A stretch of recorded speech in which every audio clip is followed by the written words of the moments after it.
Bonjour à tous et bienvenue dans cette émission. Si vous nous rejoignez, dans un instant, vous découvrirez le portrait de Napoléon Bonaparte, passant de militaire à homme d'État puis empereur de France. 200 ans après sa mort, son souvenir perdure dans sa Corse natale, en France, sur l'île d'Elbe et de Sainte-Hélène, sa dernière demeure.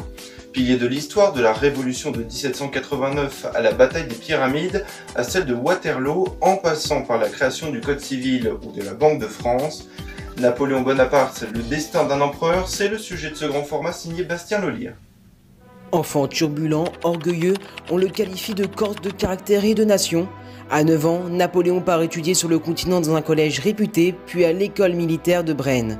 Il en sort en 1785 à 16 ans avec le grade de lieutenant d'artillerie. Napoléon fait ses débuts à Toulon en prenant la ville aux Anglais. C'est à ce moment qu'il fait connaissance de Barras. En mars 1795, il est renvoyé des cadres de l'armée pour avoir eu des relations amicales avec le frère de Robespierre. À partir de ce jour, il traîne dans la misère à Paris jusqu'au jour où Barras, devenu célèbre dans l'armée, l'appelle auprès de lui. Ensemble, ils vont maîtriser la rébellion royaliste du 5 octobre 1795 à l'église de Saint-Roch. Napoléon devient alors général de l'armée de Paris à 26 ans et tombe amoureux de Joséphine de Beauharnais qu'il épouse en mars 1796. C'est dans cette même année que le Directoire lui confie l'armée d'Italie. L'ennemi principal de la Révolution est l'Angleterre.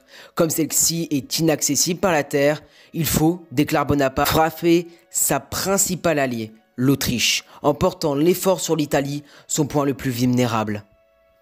L'armée d'Italie est la plus pauvre des armées engagées dans la lutte contre l'Autriche, mais cependant, il réussit à rassembler ses troupes. Ensuite, Napoléon enchaîne les victoires. Après la bataille de Rivoli, les Autrichiens sont sur la défensive. Il demande un traité de paix.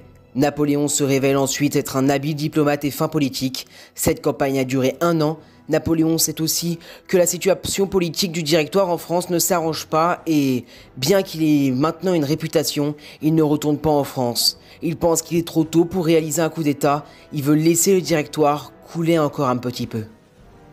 Après la campagne d'Égypte, le 18 Brumaire, la confusion est au programme dans la salle où l'Assemblée siège.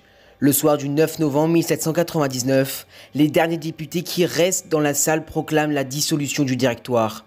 C'est alors que Napoléon propose une république dite fondée sur l'égalité, la liberté et le système représentatif. Selon la Constitution proclamée le 15 décembre 1799 et qu'il a personnellement retouchée, Bonaparte devient le premier des consultes au sein du nouveau régime. Napoléon réorganise la France. Il signe la paix avec les royalistes de Vendée, réinstaure la liberté de religion. Il crée dans la France des institutions administratives, judiciaires et financières et consacre une partie de son temps au Code civil qui sera promulgué en mars 1804. À l'extérieur, il doit reprendre la guerre avec l'Autriche et l'Italie. Avec son armée, il passe les Alpes au col du Grand Saint-Bernard et triomphe à Marengo. Après un traité de paix avec les Anglais le 25 mars 1802, il profite du repos de son armée pour doter la France d'une nouvelle constitution qui le rend consul à vie et lui donne le droit de choisir lui-même son successeur. Le 2 décembre 1804, il se fait couronner empereur par le pape sous le nom de Napoléon Ier. Après son sacre, Napoléon se comporte comme un roi afin de se rapprocher des grandes familles européennes.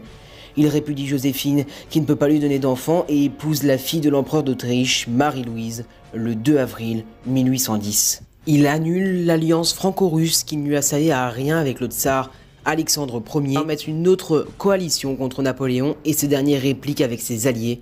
Il va jusqu'au Yémen avec le soutien de la Prusse et de l'Autriche et entreprend la campagne de Russie. Après la bataille de Borodino, il entre à Moscou le 14 septembre 1812. Après de grandes négociations avec le tsar, il entreprend une retraite dans le froid et la fin de cette campagne.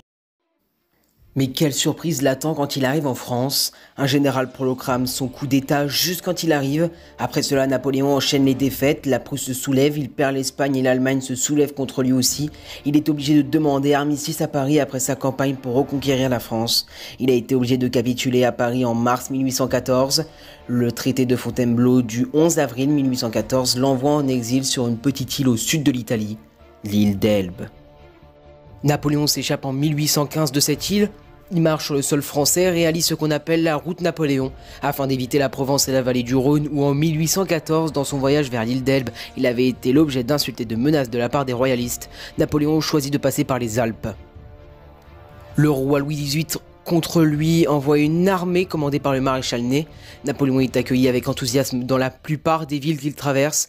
Le 20 mars, Napoléon est à Paris, où il s'installe au Palais des Tuileries, abandonné la veille par le roi Louis XVIII.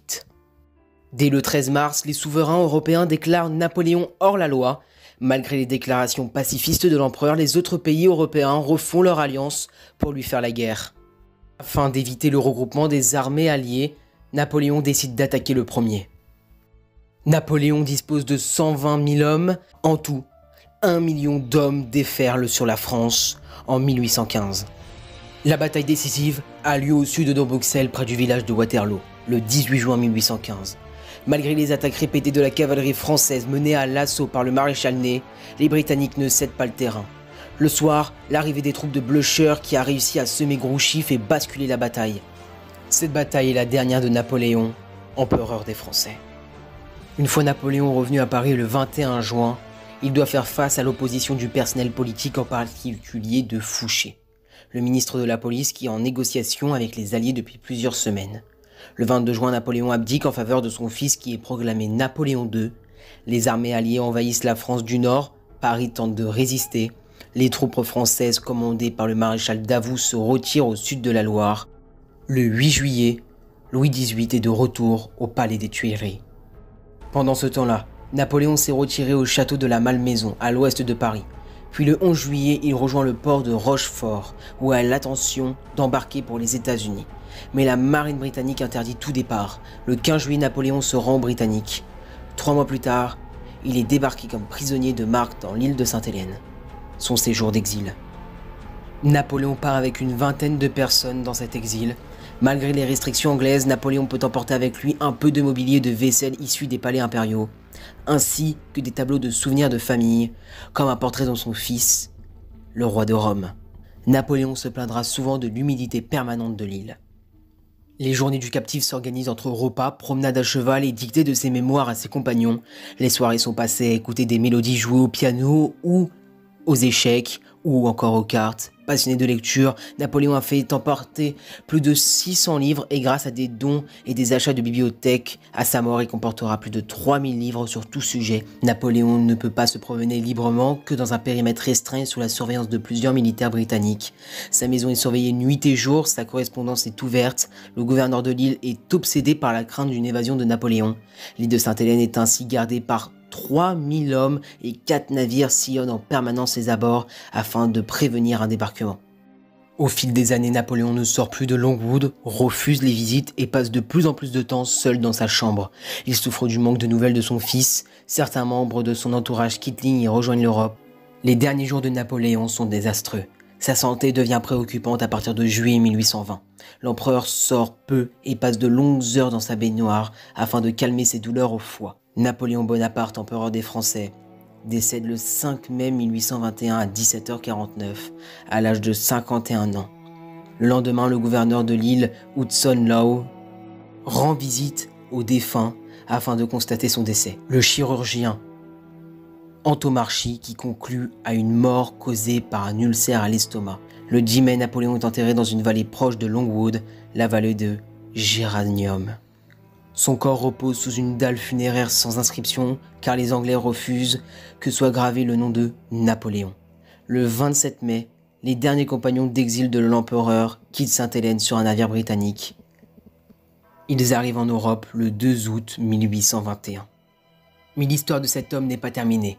En 1840, le roi Louis-Philippe organise le retour de la dépouille de Napoléon à Paris, désormais déposée dans un tombeau sous le dôme des Invalides, comme Napoléon l'avait souhaité. Ceci, et encore aujourd'hui, est le dernier voyage de l'empereur français Napoléon Ier. C'est la fin de cette émission, merci infiniment de votre fidélité, restez avec nous à suivre le week-end prochain le journal de Davian May. Ainsi va la vie, prenez bien soin de vous, ciao.